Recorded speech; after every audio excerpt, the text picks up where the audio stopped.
오늘 본문의 말씀을 통해서 저 높은 곳을 향하여 라는 제목 가지고 말씀을 드리고자 합니다. 우리 신앙생활은 등산으로 비유를 한다면 지금 한참 이 산등으로 올라가는 중이라 그렇게 생각하면 됩니다. 그러니까 찬송가의 저 높은 곳을 향하여 날마다 나아갑니다. 그 노래가 있는 거죠. 구원받아 오직을 완전하는 것도 지금 뭐 고생할 필요가 뭐 있겠습니까? 방금 우리 찬양대도 찬양을 했습니다만 마음속에 근심 걱정, 우리가 예수 믿는데 왜 마음속에 근심 걱정이 있어야 됩니까? 아직은 우리 저 높은 곳에 못 올라갔기 때문에 그렇습니다. 구원은 받았지만 그 구원은 지금 완성이 된 게 아닙니다. 그래서 저 높은 곳을 향하여, 저 꼭대기를 향하여 지금 올라가고 있는 과정에 있단 말입니다. 구원받은 사람들만 올라가게 되어 있는 거예요. 구원받지 못한 사람들은 아직 저 밑에 아래에 있는 겁니다. 올라가야 되는 것도 모르고 어디로 가야 될지 모르고 어디 길인지도 모릅니다. 그래 구원받은 선들만은 하나님의 시온산에 다 올라온 거예요. 그래 시온산에 등정을 하는 겁니다. 지금 우리 영광교회 성도들이 저 높은 꼭대기를 향하여 지금 등정하고 있는 겁니다. 이게 신앙생활이에요. 올라가다 보면 힘들잖아요. 한 발, 두 발 힘들고 쉬었다 가기도 하고 물 한 방 마시기도 하고 올라가기도 하잖아요. 이게 신앙생활이라고 합니다. 그리고 힘들 때는 주 예수님께 아뢰고, 부족할 때는 그분 의지하고, 아이고 도저히 못 일어나겠다 하면 또 주님께서 오시고 우리를 또 일으켜 주시네요. 그래서 끝까지 올라가는 게 신앙생활이다. 그런 의미에서 저 높은 곳을 향하여. 그래서 오늘 읽은 말씀이 바로 그런 내용이에요. 스가랴서를 계속 봅니다만 사실은 스가랴서의 주일날 설교하기는 조금 좀 재미가 적어요. 스가랴는 구약 성경 중에서도 가장 좀 까다로운 성경입니다. 그리고 어려워요. 이해하기 어렵습니다. 8가지 여러분 환상받죠? 생각해서 그것만 하더라도 이게 무슨 말인지 잘 모르겠어. 그것만 보더라도 우리 스가랴 성경이 별로 우리가 매력이 없어요. 그럼에도 불구하고 주일날 우리 영광교회 성도들 여러분들에게 제가 이 말씀을 계속 드리는 겁니다. 왜냐? 바로 알아야 되기 때문에.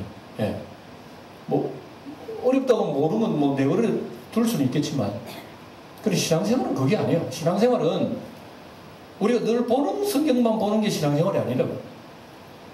안 보던 거, 구석에 있는 거, 또 좋아하는 것만 보는 게 아니에요. 내가 듣기 싫은 거, 구석에 있는 거, 잘 눈이 안 가는 거, 그런 걸 봐야 여러분 우리 신앙생활을 균형 있게 바로 할 수가 있는 겁니다. 믿습니까? 꼭 우리 여러분 음식 먹는 거와 똑같아요. 신앙생활은 내 좋은 반찬만 먹으면 여러분 나중에 약골이 돼. 영양의 불균형이 일으켜가지고 안 좋아요. 몸이 입맛은 별로 안 맞지만 몸에서 어떡하니까 두루두루 섭렵을 해야 돼요. 섭렵. 그래야 좋은 여러분 영양을 섭취할 수 있는 것처럼 하나님의 성경을 배우고 설교를 들어도 은혜스럽고 재밌다 그런 소리만 듣지 말아요. 재미없는 소리도 여러분 마음문 열면은 그게 얼마나 은혜가 되는지 몰라요.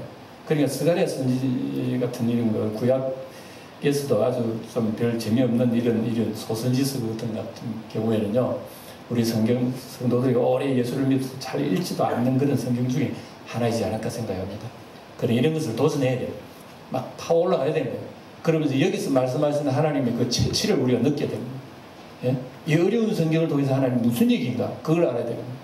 그러면 좀 더 우리 신앙이요 안목이 넓어지는 거예요. 깊어지고 또 배워지고 나가야 되는 겁니다. 그런 의미에서 여러분 스가랴를 계속 도전해 나가는 겁니다. 자, 종합적으로 다시 한번 말씀드리면 이런 얘기입니다. 스가랴 성경은 무슨 성경이냐면은 이스라엘 백성들이 70년 바벨론 노예 생활을 포로로 잡혀가지고 노예 생활을 하나님 막 벌 받았어요.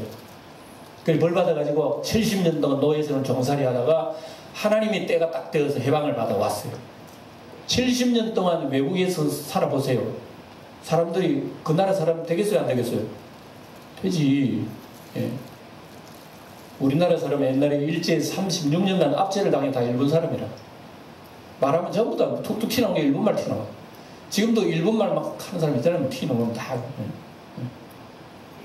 그러니까 70년 동안 그 나라 포로로 잡혀가지고 그 나라에서 살면 그 나라 사람이 무슨 언어는 물론이고 뭐 사고, 습성, 행동, 생각 모든 것이 그 나라 사람 되는 거예요. 그런데 하나님께서 70년 딱 세월 지나고는 그 나라에 하나님 포로로 잡혀갔던 백성들을 다 해방시켜.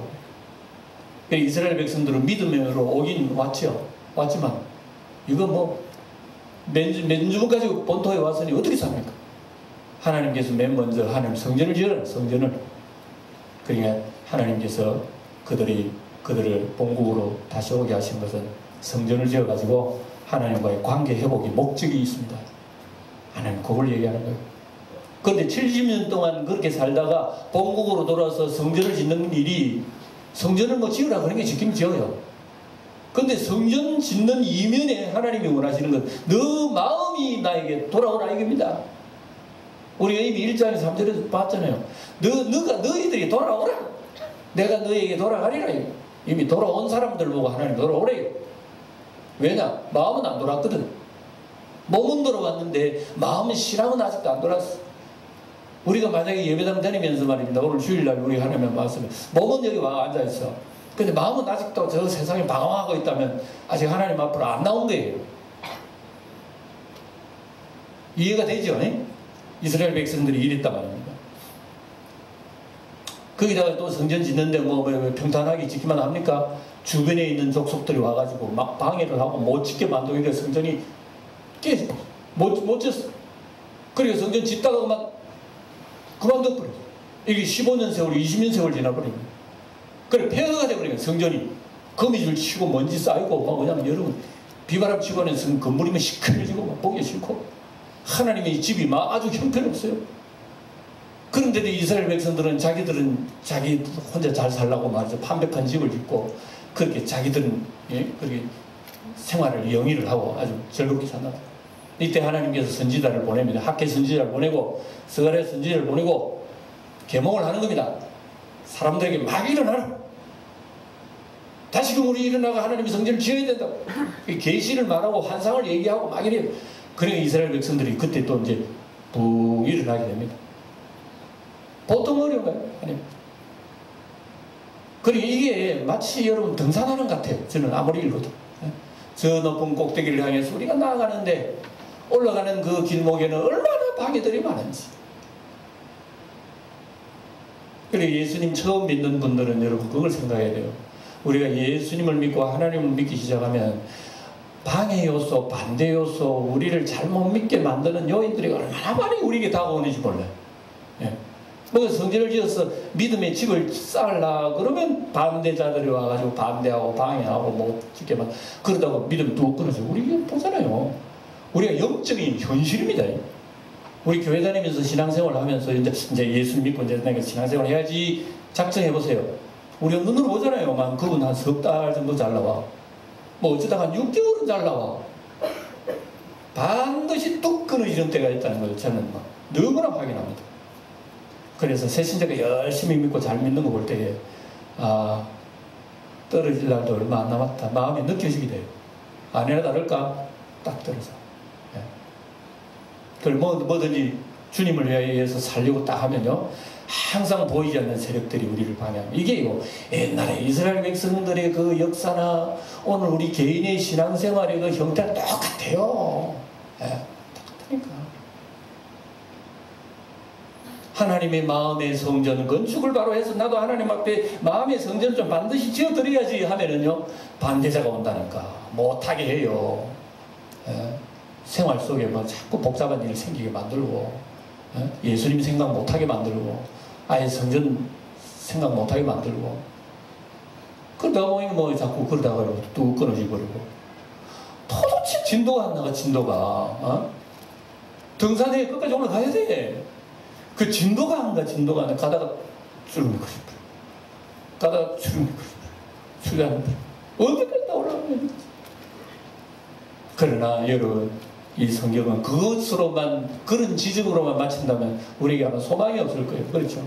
아이고 우리 별 수 없구나. 죄인이 예수 믿어가지고 뭐 언제까지 꼭대기까지 올라가겠니? 예수분 생각이 들죠. 그러나 걱정하지 마세요. 구원은 다 받았으니까. 내가 노력해가 구원받는 건 아니에요.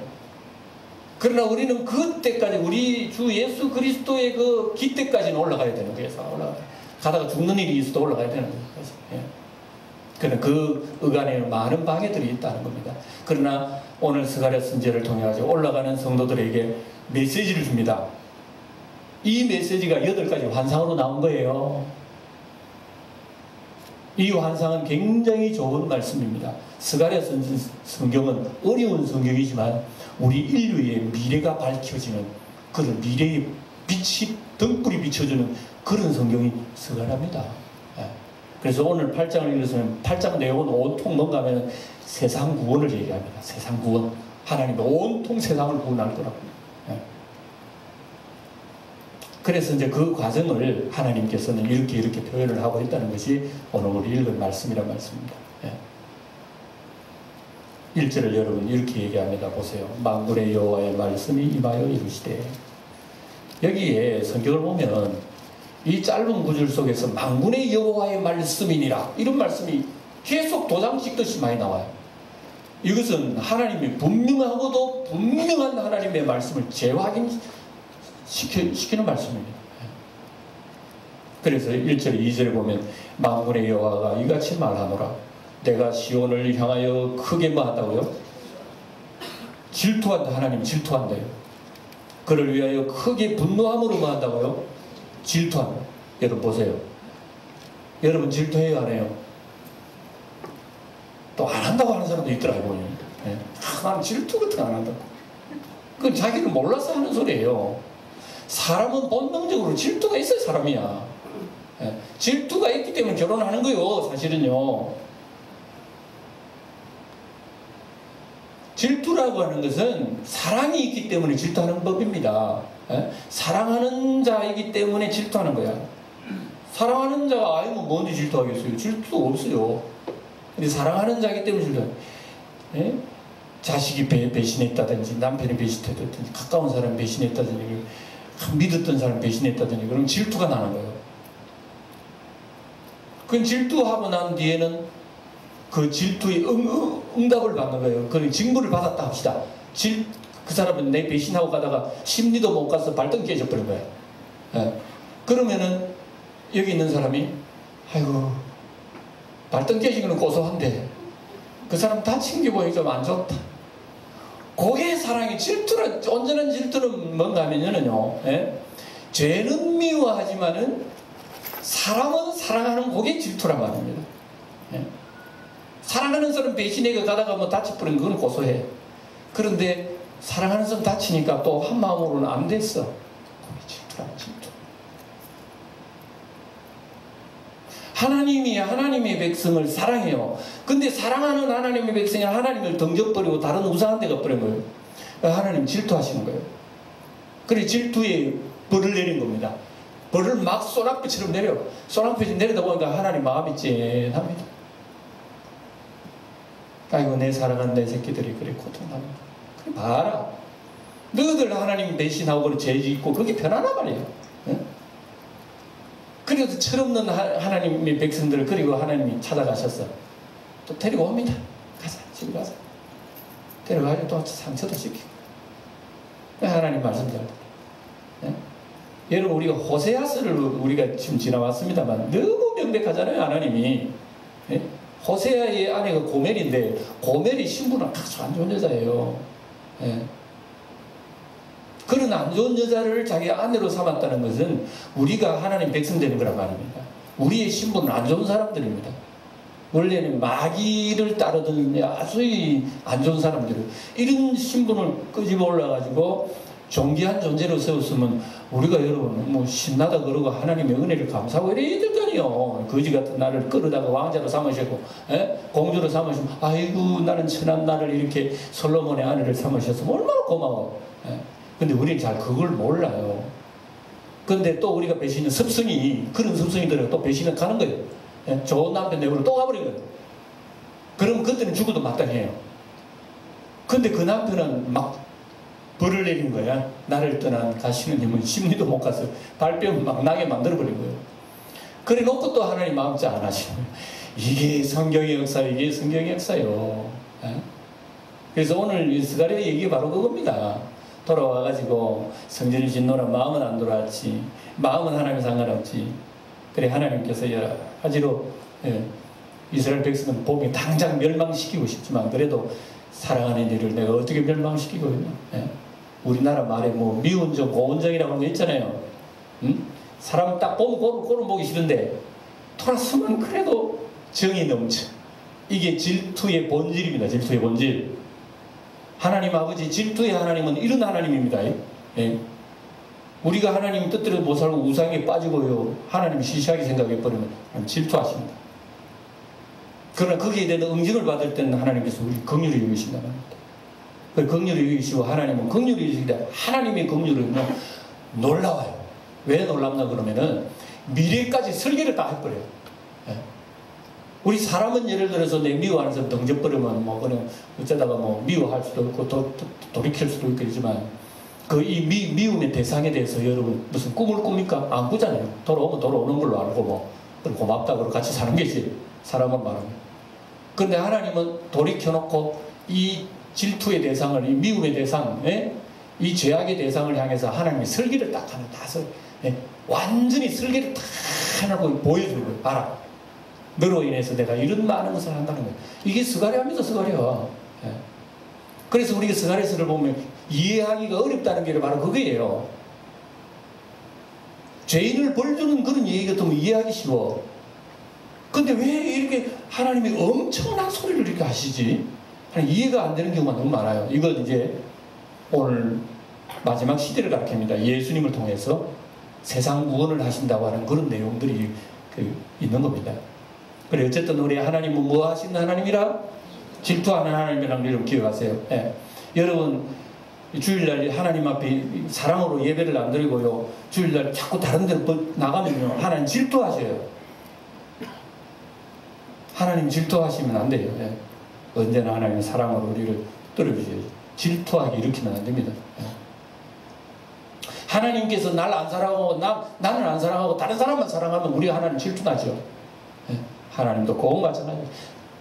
나를 사랑하는 자들이 나의 사랑을 입고 나를 간절히 찾는 자가 나를 만날 것이니라 그랬습니다. 그래서 질투하는 하나님은 어떻게 하시느냐 이제 우리 성경을 읽으면서 여러분 설명을 하려고 합니다. 3절에 볼까요?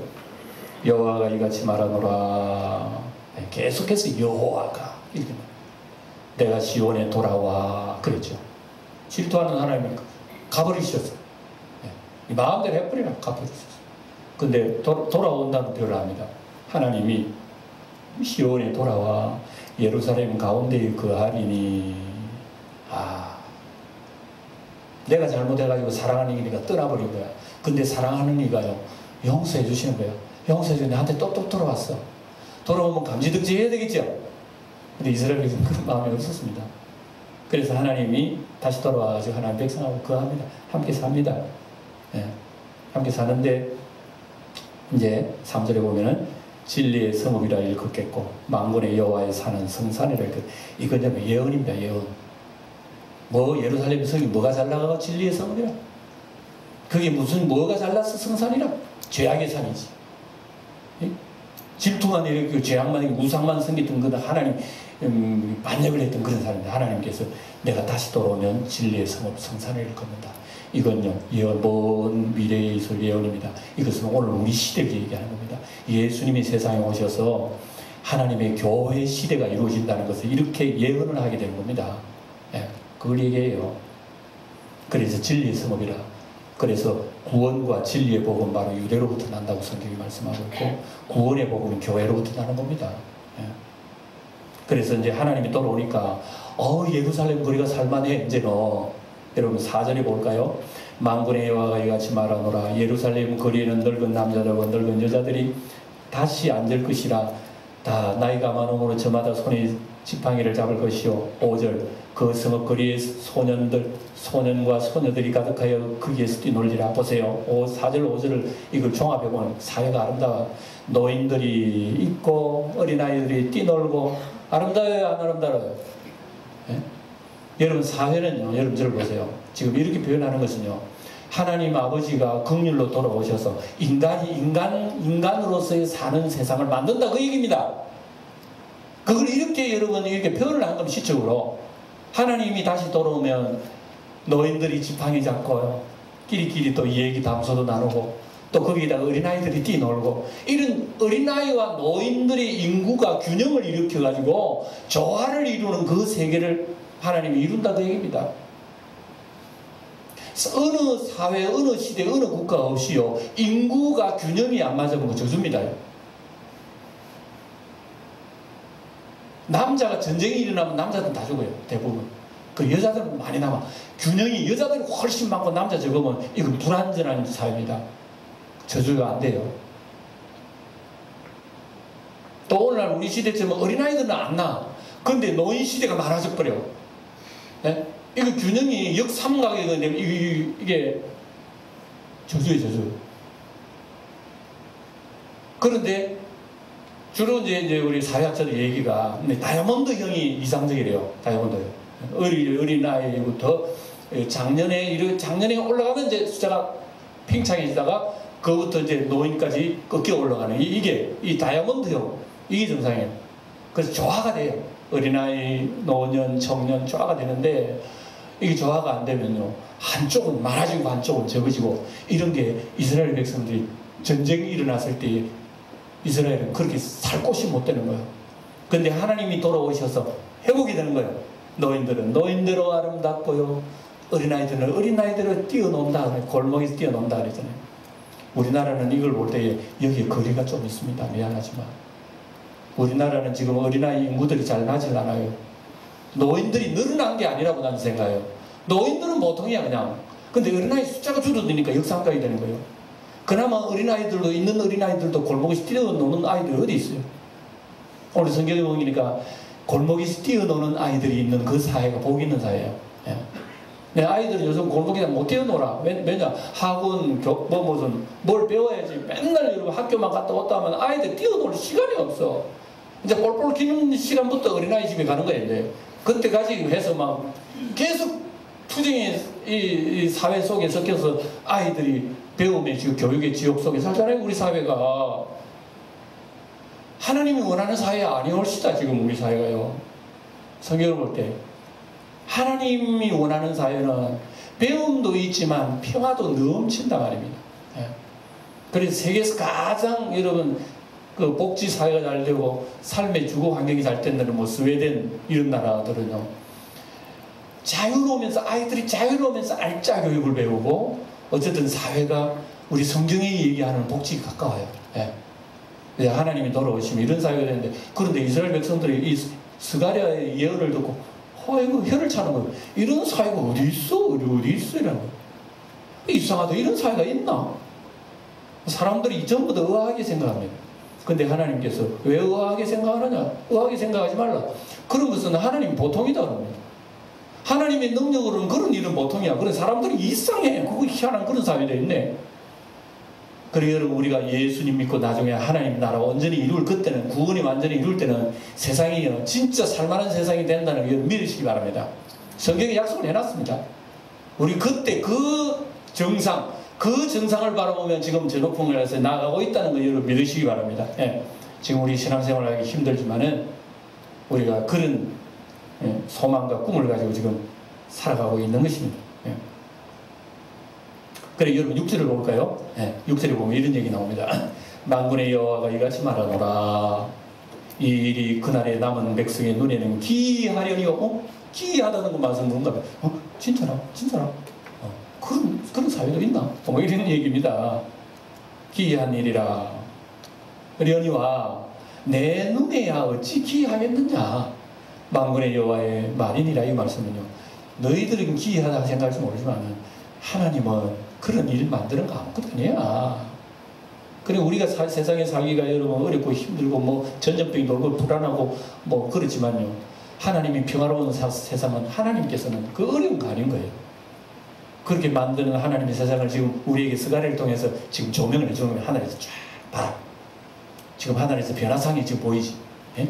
지금 예배당 나온 이거는 변화산이에요. 변화산. 그래 스가랴에서 보여주는 것은 변화산상이 예수님의 변화된 모습이에요. 예? 스가랴에서 보여주는 것은 세상을 향한 하나님의 파노라마, 하늘나라의 파노라마를 쫙 펼쳐 보여 봤지? 이런 것을 하나님 이룬다는 얘기입니다. 예. 7절을 소리 내서 다 같이 읽어볼까요? 7절을 다 같이 시작. 만군의 여호와가 이같이 말하노라. 보라, 내가 내 백성을 해가 뜨는 땅과 해가 지는 땅에서부터 구원하여 내고, 해 뜨는 데부터 해 지는 데까지, 그 노래 있죠? 예? 바로 이 얘기입니다. 이 얘기. 예. 이 얘기 말라기에서도 나오고요. 이 얘기는 신약 성경 에베소서 3장에 보면 뭐라고 나오냐면 이렇게 나옵니다. 모든 세계 만민이 복음으로 말미암아서 예수 안에서 한 후사가 되고 한 지체가 되고 한 약속에 참여한 자가 되었느니라, 이런 말씀. 그러니까 우리가 읽고 있는 방금 같이 읽은 7절 말씀은 신약으로 가면 그 말씀이 예수님 안에서 복음 안에서 이루어졌다 얘기입니다. 그 이루어진 세월이 지금 2015년 됐어요. 2015년 이후에는 또 어떻게 될까요? 주인이 오셔요. 예? 공사를 완공하시는 분이 세상에 오셔서 세상을 온전케 하실 거예요. 그때는 우리가 구원이 완성이 될 겁니다. 이거는 우리가 지금 생각해도 그럴 때가 있겠나? 안 죽는 때가 있겠나? 병 안 드는 때가 있겠나? 걱정, 근심 그런 거 없는 때가 있겠나? 하지만 실제적으로 주님께서 그걸 지금 약속을 하신 겁니다. 예. 그래서 해가 뜨는 땅부터 해가 지는 땅, 온 지구상의 사람들이요, 그때는 몰려오는 거예요. 예루살렘으로 모여오는 거예요. 8절에 인도하에다가 예루살렘 가운데 거주하게 하는 이 예루살렘의 영적으로 교회입니다. 교회. 예. 지금 있는 저 예루살렘 이스라엘 땅 얘기하는 게 아니에요.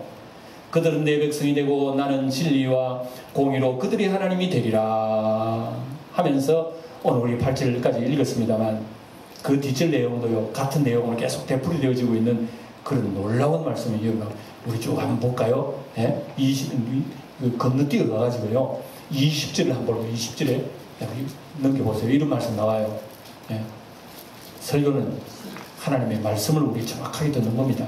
20절에 보면 이런 말씀 나와요. 만군의 여호와가 이와 같이 말하노라.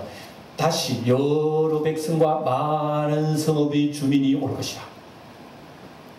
지금으로부터 2700년 전에 오늘날을 예언하는 스가랴 선지자를 우리가 지금 보고 있어요.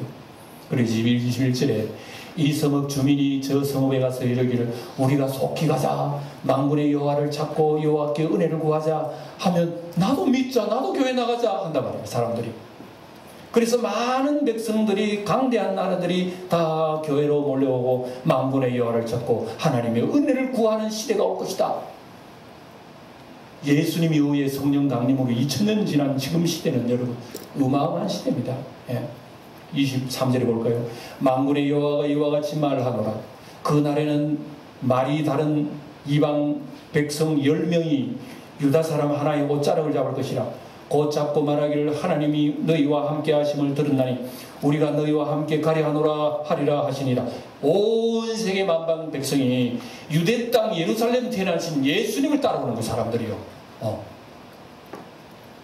예수님이 자기 나라 사람도 아닌데 하나님의 아들로 유럽의 사람들이 다 예수님 믿고, 아시아 아프리카 사람 다 예수 믿고 지금 2000년이 지났다는 이 내용을 지금 우리가 이거 보잖아요. 얼마나 놀라운 얘기인지. 예. 그래서 우리가 예수 믿기 전에는 정말 세상에 정말 표현하자면 별 볼 일 없었어요. 여러분, 우리 예수 믿기 전에, 하나님을 믿기 전에, 우리가 소망을 가지기 전에는요, 세상에 돈 많이 벌이고 명예 건세 가져도 그 사람은 볼 일 없다, 이 얘기가 성경에 여기 나와 있네. 10절에 한번 봐요. 10절에. 네. 제가 말씀을 약간 조금 쉽게 하기 위해서 그렇게 했습니다만 10절이 그 얘기입니다. 10절에 보면 이달 전에는 너희들 사람들도 싹스를 얻지 못했다. 별 볼 일 없었다. 그 얘기는 마찬가지입니다. 짐승도 싹스를 받지 못하였으면 사람도 원수로 말미암아 평안히 출입하지 못하게 세상 살기가 너무 힘들어. 예? 돈 많이 벌고 권세에서도 뭐 결국은 다 죽고 없어져 버려. 내가 모든 사람을 수로 풀어주게 하여 이제는 풀어준다. 그리고 난 뒤에 11절에 나오는 거예요. 만군의 여호와의 말씀이니라. 이제는 내가 이 남은 백성을 대하여 옛날과 같이 아니할 것인즉 곧 평강의 씨앗을 얻을 것이다. 포도나무가 열매를 맺으며 땅이 산물을 내며 하늘은 이슬을 내리라. 내가 이 남은 백성으로 이 모든 것을 누리게 하리라 하고 나서 구원을 얘기하는 겁니다. 네? 저를 보세요.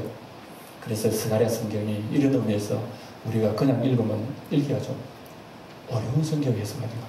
그래서 여러분이 제 설명을 듣고 이걸 읽으면 우리는 지금 이 구원의 확정을 가지고 저 높은 예수님 오실 그때를까지 가면서 우리 지금 이 시온산을 등산하고 있다는 겁니다. 등산하면서도 힘드니까 주저앉기도 하고, 성도 여러분, 우리가 지금 어느 등산까지 올라간지 모르겠어요. 근데 우리는 그때까지 가야 됩니다. 계속 걸어가시기를 축원합니다. 끝까지 걸어가야 되기를 축원합니다. 예? 이스라엘 백성들에게 하나님께서 미리 보여줬잖아. 너희 힘들지? 그러나 내가 환상을 보여주마. 쫙 펼쳐 보여줘. 봤지? 이 세상에 온다. 힘내, 힘내! 이런 얘기입니다. 우리가 스가랴 8장만 해도 우리가 너무나 놀라운데, 뒤에 가면 우리 신약 성경에 다 밝히 보여주잖아요. 이게 우리 신앙생활이라는 것을 여러분 기억하시고, 어쨌든 날씨는 덥고 예배당 나오게 또 귀찮기도 하고 예수 믿는 일이 힘들기도 하고, 그렇지만은 이 진리가 살아서 여러분의 가슴 속에 등대가 되기를 축원합니다. 저를 보세요. 이 진리가 살아가지고 여러분 가슴 속에 등대가 되어서 반짝반짝 빛나고, 힘들고 어려울 때마다 오늘 찬양된 노래처럼 참 내 마음에 근심 걱정이 있을 때 주 예수께 아뢰라, 그 일을 하면서 천당까지 가야 된단 말입니다. 믿습니까? 끝까지 힘을 다 같이 기도하겠습니다.